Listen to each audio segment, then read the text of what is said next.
Wake up, wake up, wake up. It's the Mecca Media Morning Show. I am your brother Hiram Hakeem. And once again, I'm in the building. Hey, speaking about the building, man, listen. We got incredible techniques in the building.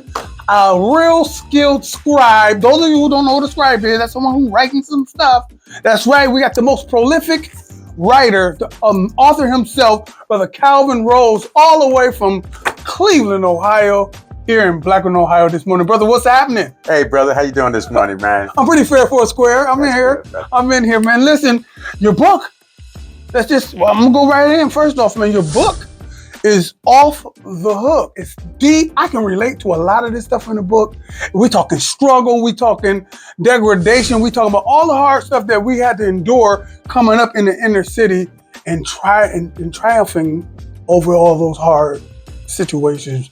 That's what your book is about to me. But you know what? The hell with me. We're going to talk about the book and why you wrote it. Tell somebody, man, how long you been writing, brother?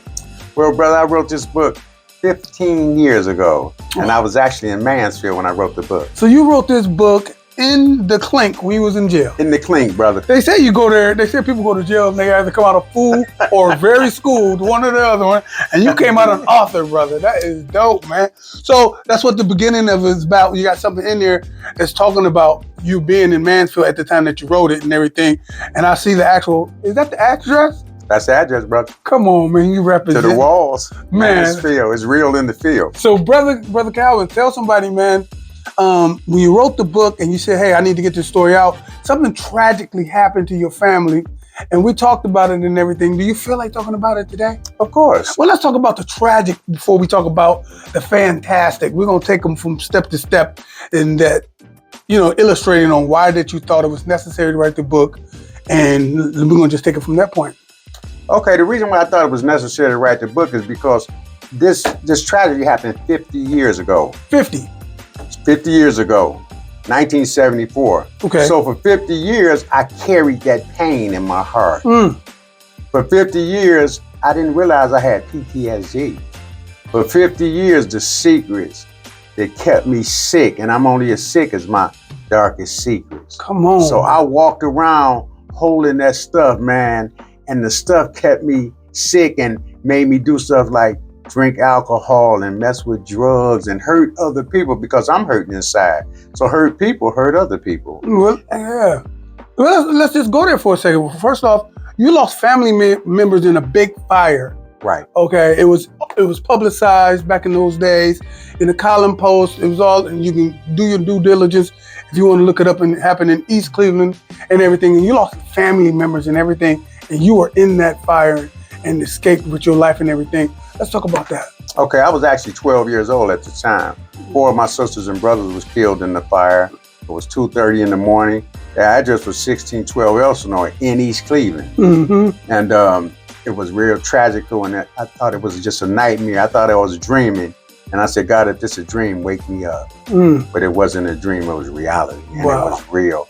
I suffered 3rd-degree burns from the waist up. It changed my life forever. And the purpose of writing this book is because there's other people going through the same thing right now, and they need to know that we don't have to hide.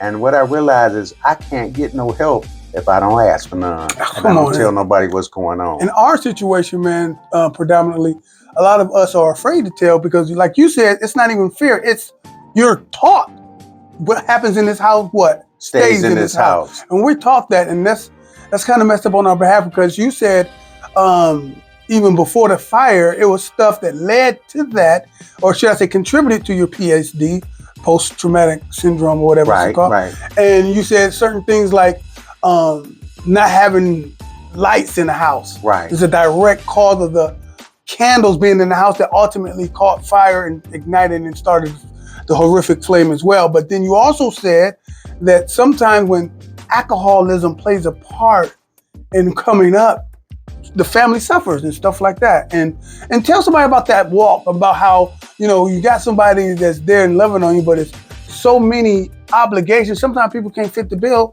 or sometimes it may be tough. Talk about that, brother. Well, first of all, anytime alcohol or drug addiction is affecting a member, it's a family disease. So it affects everybody. That's a good point, bro. The alcoholic or the drug addict, they can only transmit what they have. They're suffering, they're narcissistic, they're hurting, they're in pain, and they keeping the addiction a secret because they protecting the love affair. It's a love affair with the addiction, with the alcohol or the drugs. They're honoring the drug like right. So I'm gonna protect it. I'm gonna cherish somebody I love, and I'm gonna hold them dearly. And I'm holding an addiction like that, and I'm not gonna let anything interfere with it. And anything that try to, I'm gonna push it out the way. Wow. So you living with someone that was focused on that and not necessarily some of the things like household responsibilities and stuff. See, I'm from a place where people move a lot. Okay. And people move a lot because of what? Bills ain't being paid. Right. Can you relate to that? Of course, because addiction played a major part in that. I'm spending all the money on my addiction. Right. Now, we're not talking about you. We're talking about somebody. Whoever the addicted individual is before. But I've been addicted before because I'm in recovery too. Right. So having said that, can I give a shout out to my home group? Yeah, go ahead. I want to give a special shout out. Look at them. I want to give a special shout out to morning meditation and lunchtime recovery because there's a lot of vital people in both of those groups to play a major part in my recovery. Special shout out to y'all. All right, so let's go, man. Let's talk about the day of the fire, man. What happened? The night of the fire. The night of the fire. Which you can hear it. It's literally illustrated in this book. He about to give us a little crash course. What happened? The night of the fire, I was 12 years old. It's July 31st, 1974. My mother's leaving, going out the house. There's candles burning on both walls. I'm on the couch right there in the living room, and she walked past and says, "Calvin, make sure you blow the candles out before you go to sleep." But I'm already asleep. I'm only 12 years old. Right. It's 11:30 at night. So she's going back and forth to her room, and I finally hear her come across. I hear her heels of her shoes hitting the floor, the wooden floor, going out the door. She said, "Make sure you blow the candles out." Her ride was there. I'm already asleep. I go back to sleep. I wake up at 2:30 in the morning. The house is engulfed from the basement. You said it felt like 5,000 degrees in there. It felt like it was 5,000 degrees in there. I'm only 12 years old. The plastic in the corner was flammable, and it exploded, and the whole house from the basement all the way through the roof was in flames. Sort of like the picture you seeing on the art. On the cover of the book. Right. It looked exactly like that. And it was so hot in there, I couldn't do nothing but just get up and run and dive out the window, because the inside doorknob on the back door, nobody couldn't go out the front. The back door, the inside doorknob was broken off, so I had to go outside to open it to come back in to help save the rest of my sisters and brothers. So I ran and dived out the window, ran around to come back in. When I come back in, the flames was so engulfed and it was so hot in there, and the second floor began to cave in. I had to run back out. When I ran back out, my grandmother was hanging out the second floor window, feet braced against the house, and she ejected backwards. And I caught her in my arms, and I fainted. And when I woke up, I was in the hospital. Wow. So we lost 4 sisters and brothers in that fire. Man. And so it was very dramatic, brother. So needless to say, you say you walked around with that guilt in your system for years. Thinking it was my fault. Right. Because I forgot to blow the candles out. Right. And just by my mother telling me to blow the candles out and I didn't, I believe that it changed the dynamics of our relationship. You think she hold it against you, or you can just kind of feel that she... In my heart, I felt like she held it against me, and in my heart, I felt like it was my fault too for many years. So I didn't realize that I needed counseling. Yes, definitely. I had PTSD. I didn't realize that I was full of guilt, shame, remorse, and I needed professional help.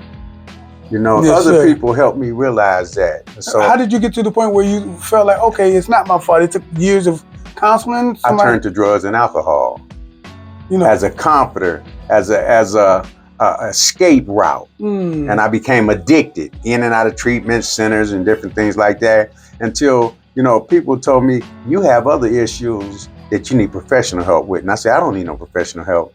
But as I found out as time went on, I started seeing a mental doctor, a psychiatrist, and my primary doctor. And after going through that for a year, I felt a whole lot better because I was able to get rid of some of those deep down secrets that held me captive. I got the ball and chain off me. I like that, man. Speaking about the secrets, y'all, I need y'all to know, man, if you guys want to know the deep, dark secrets, and I'm sure some of you guys can bear witness and really relate to some of those secrets that we've been told not to tell nobody. What happens in this house stays in this house. You better not tell on Uncle Bruh. That's our uncle. He's just like that. We can keep going. There's a lot of different things we hear from our experiences and stuff like that. I'm sure you probably didn't hear about Uncle Bruh, but we all got an Uncle Bruh, though. That's right. Whether he's drinking in the basement or doing some other stuff. Okay. All right, man. But my Uncle Bruh wasn't drinking in the basement. That was another uncle. Okay. But anyway, once you got that help and everything, talk to the people right quick. I'm gonna give you a second to talk to the people to tell them how important it is to get professional help, knowing that we are all struggling from something in our community. We don't coach that black men need to go do that. Talk about them. You cool and you don't look like you got issues, but probably because you cool. You're cool enough to go. Well, talk about it, man. It's easy to be dressed up and messed up. You better say it and don't delay it. So if I'm dressed up and messed up, I'm just a dressed up pig. Come on. Because I got a lot of issues up under the clothing. Yes, sir. And that's for many years I walked around dressed up and messed up. I dressed the outside up. You was a slick pig. Yeah, but not man. And I went to jump right back in the mud. Oh, man. So other people could see the side of me that I can't see. Mm-hmm. I can't see my back, but you can. And they start saying, man, listen, there's something on your back.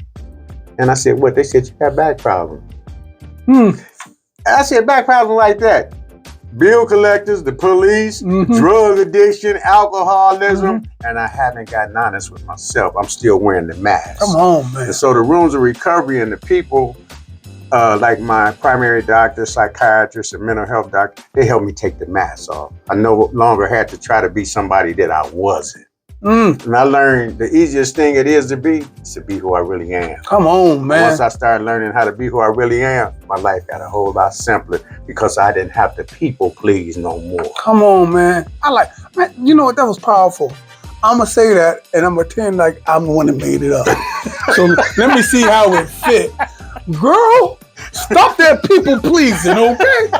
I need you to stop all that peeing, okay? Yeah. Am I fitting it? Yeah, right. Oh, they're going to think I made that up. And I didn't have to be down with OPP no more. Other people's problems. Come on, come on now.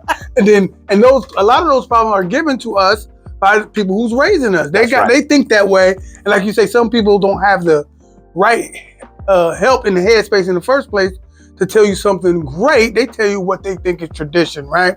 And speaking about tradition, and listen, I traditionally tell folks, man, if they got a business and stuff like that, they need to promote it and tell somebody how important it is. Well, listen, traditionally, I'm gonna stick with it, okay? That's right. You see this damn book right here. What's the name of the book again? He rose me from destruction. Come on, what'd you say you was a man on fire? I'm a man on fire this morning at hiphop.com. Come on, I'm gonna man. give a special thanks to Brother Hiram. Come on, man, I appreciate it, man. Listen, for your time, you can pick this book up from Amazon, y'all. Listen, support business. And he says you can call him direct. That's right, so you can get that nuanced conversation, you know what I'm saying? That's right. A little more nuanced conversation that you can get with him. What's that number, man? My number is 216-647-5915. And if I don't answer, leave a message and I will get right back with you. Can I say one more thing, please? Yes, sir. This book is dedicated to my mother, Miss Margaret Rose. Come on, man. Come on. And listen one more time, you guys. At the end of the day, when we have somebody that's been incarcerated and they take their time to flip their life back around where it should be and descriptive enough and tough enough to tell you the deep things that we used to be ashamed about, you got to give that man his flowers. You give that man his glory while he's telling his story. You better feel me, okay? Brother. Hey, listen, for AkronHipHop.com, for my man, the author, the grand, incredible Calvin Rose, I'm about to say Calvin Rose with that nose, but don't know if they're gonna think it's rude. Rose by his nose. Right. I ain't ashamed of who I am. I mean, that's an African thing, so be proud and say it out loud. You better say it. But he the one that said it first. Listen, man, this is my guy. You'll be seeing him pretty soon, and I want you guys to see him ASAP and pick up the book for Amazon.com or his number. Listen, for the ReporterNewspaperOnline.com, I am your brother Hiram Akeem. Y'all better film me before they kill me, y'all. More importantly, have some fun and get something done.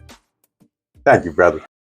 Hi, my name is Stephanie Singleton. I'm a licensed wedding officiant right here in Akron, Ohio. I offer the first and only drive-through wedding ceremonies here in Akron, Ohio, where couples come from all over parts of Ohio to make their love official.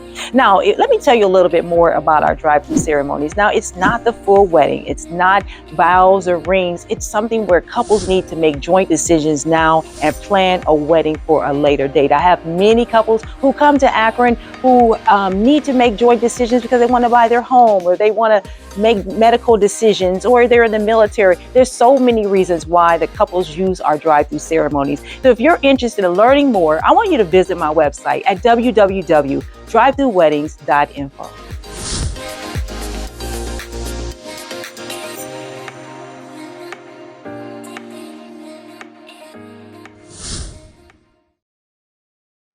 Hello, welcome to Akron Local News.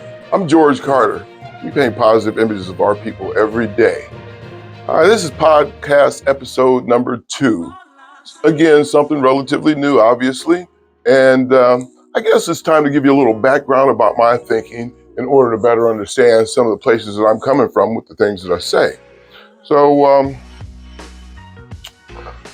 this current national event that we have going on, either side, obviously, to me, I think at this point, most people may know, is unacceptable to me. Donald Trump is complete and total disaster, was when he was in office, is as a human being, was, always has been. Okay, but the current situation we have with our economic circumstances now, what's going on with Joseph Biden and our military in the Middle East, I see no real good options either way. This is probably the biggest reason why I say the things that I say. Neither of these two choices are an option. So ultimately to me, we're in a vehicle that's out of control. There's two individuals fighting over the wheel. Meanwhile, we're headed for disaster and any set of circumstances that could come out of this. So I primarily can't vote for it myself, either way. I probably will write in a candidate just to keep my rights as a citizen to make some choice. Obviously, this will be a choice of protest, but nonetheless, a choice. Who that will be, I have no idea at this point. I mean, it's not too late for a circumstance to change for me. It's where the United States is at, but it would have to change immediately, and it would have to change massively. Number one, the war and the backing of this, it's not even a war, it's a slaughter, this genocide would have to immediately stop. No lands that were encroached upon or bombed should be taken. These people should be compensated. And we may find a way to have a means of communication. But other than that, I don't see a good end. In a situation like that, again, using the analogy of a vehicle going down the road out of control, the only thing a passenger can do is brace for impact. And I think at this point, this is where we're at as far as the United States goes. You have the Donald Trump on one side, which is, a completely irrational, non-thinker, thinking can hardly come into the concept of this leadership. He's been led, obviously, in directions that's not helpful for anyone in a middle class or even upper middle class way of thinking, and God forbid you be poor. So that's not worthwhile, but then neither is the murder of innocent children, men and women. So that's just about all I have to say concerning that. Now, I think that there's still a way out, there's still a way out, all hope is not lost. I'm not Chicken Little, I'm not saying the sky is falling, but we find ourselves in America in an incredibly unique set of circumstances. Here we go. As far as if you want to do a podcast, if you'd like to get your voice out there, you have something to say, or if you'd like to rebut with some answers to the potential questions that I may have, you can contact us at 330-937-2632. Again, that's 330-937-2632. Thanks for listening as always, and hope to hear you or talk to you again soon. Good day. This has been a podcast from the Mecca Media Social Media Network.